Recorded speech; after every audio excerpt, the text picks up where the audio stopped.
Dans notre société, on nous répète qu'après 50 ans, une femme commence à s'effacer. On parle de déclin, d'invisibilité, de perte d'influence. Mais aujourd'hui, je vais vous révéler une vérité que les prédateurs émotionnels aimeraient garder secrète. À 50 ans, vous n'êtes pas en train de disparaître. Vous êtes en train de devenir invulnérable. Pour un homme manipulateur, habitué à modeler les esprits plus jeunes ou plus fragiles, la femme mature est une anomalie systémique. Elle est le grain de sable qui bloque l'engrenage. Pourquoi? Parce qu'elle possède une arme que personne ne peut acheter, la reconnaissance des schémas. Bienvenue sur l'âme de la sagesse. Aujourd'hui, nous plongeons dans la psychologie de ce que j'appelle le pouvoir froid. Nous allons voir pourquoi votre regard, votre calme et votre refus de plaire font de vous le pire cauchemar de ceux qui vivent du mensonge. Le manipulateur a un script. Il utilise le love bombing, l'excès d'affection, la victimisation ou le gaslighting. À 20 ou 30 ans, une femme peut prendre ces signaux pour de la passion dévorante ou de la vulnérabilité touchante. Mais à 50 ans, le logiciel a été mis à jour. Vous avez déjà entendu ces promesses. Vous avez déjà vu ces larmes de crocodile. Pour une femme sage, le manipulateur est comme un acteur de théâtre dont on voit les ficelles. La femme mûre n'écoute plus les mots. Elle analyse les comportements sur la durée. Elle ne s'excite plus pour un compliment grandiose, elle attend de voir si les actes suivent. Ce décalage temporel rend le manipulateur fou. Il a besoin d'une réaction immédiate et il ne reçoit qu'une observation silencieuse. Le carburant du manipulateur, c'est votre besoin d'être aimé, validé, choisi. Il se place en juge de votre valeur. C'est là que le clivage se produit. La femme de 50 ans a souvent déjà traversé le feu.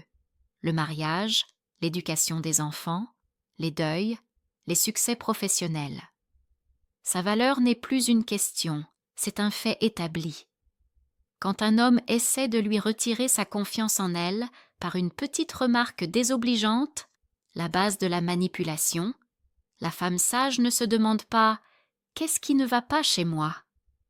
Elle regarde l'homme et se demande « Pourquoi ressent-il le besoin de m'abaisser ?» Le miroir est retourné. Le manipulateur se retrouve face à sa propre insignifiance. Il ne peut pas contrôler quelqu'un qui ne cherche plus sa permission pour exister. On appelle cela le pouvoir froid, car il n'est pas réactif.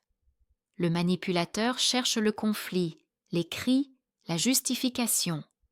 Le drame est son terrain de jeu. Une femme mûre sait que se justifier, c'est déjà perdre. Face à une accusation injuste ou une tentative de culpabilisation, elle ne s'énerve pas. Elle utilise le silence. Un silence lourd, analytique, presque clinique. L'effet psychologique du silence force le manipulateur à combler le vide, et c'est là qu'il fait des erreurs, qu'il s'en mêle dans ses mensonges. La femme sage ne combat pas l'incendie par le feu, elle retire simplement l'oxygène. C'est peut-être le point le plus clivant. À 50 ans, une femme sait que son temps est compté. Elle n'a plus 10 ans à perdre pour sauver un homme brisé ou pour attendre qu'il change. Le manipulateur compte sur l'investissement émotionnel de sa proie. Il pense que parce qu'elle a investi du temps, elle restera par peur d'avoir perdu ses années. La femme sage, elle, pratique la théorie des coûts irrécupérables. Elle se dit « J'ai peut-être perdu 2 mois, mais je ne perdrai pas 1 minute de plus. » Sa capacité à couper les ponts de manière chirurgicale, sans explications infinies, est ce qui terrifie le plus l'homme toxique. Il n'a plus de prise. Il n'est plus un projet, il est devenu une perte de temps. Alors, si vous avez 50 ans ou plus et que vous vous sentez parfois invisible ou mise de côté, rappelez-vous ceci.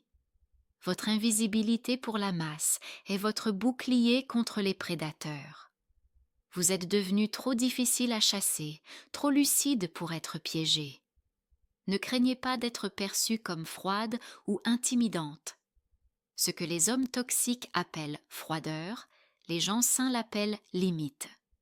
Ce qu'ils appellent arrogance, c'est simplement votre dignité qui ne négocie plus. Merci d'avoir suivi cette analyse sur l'âme de la sagesse. Si cette vidéo vous a aidé à voir votre propre puissance, partagez-la avec une amie qui a besoin de s'en souvenir.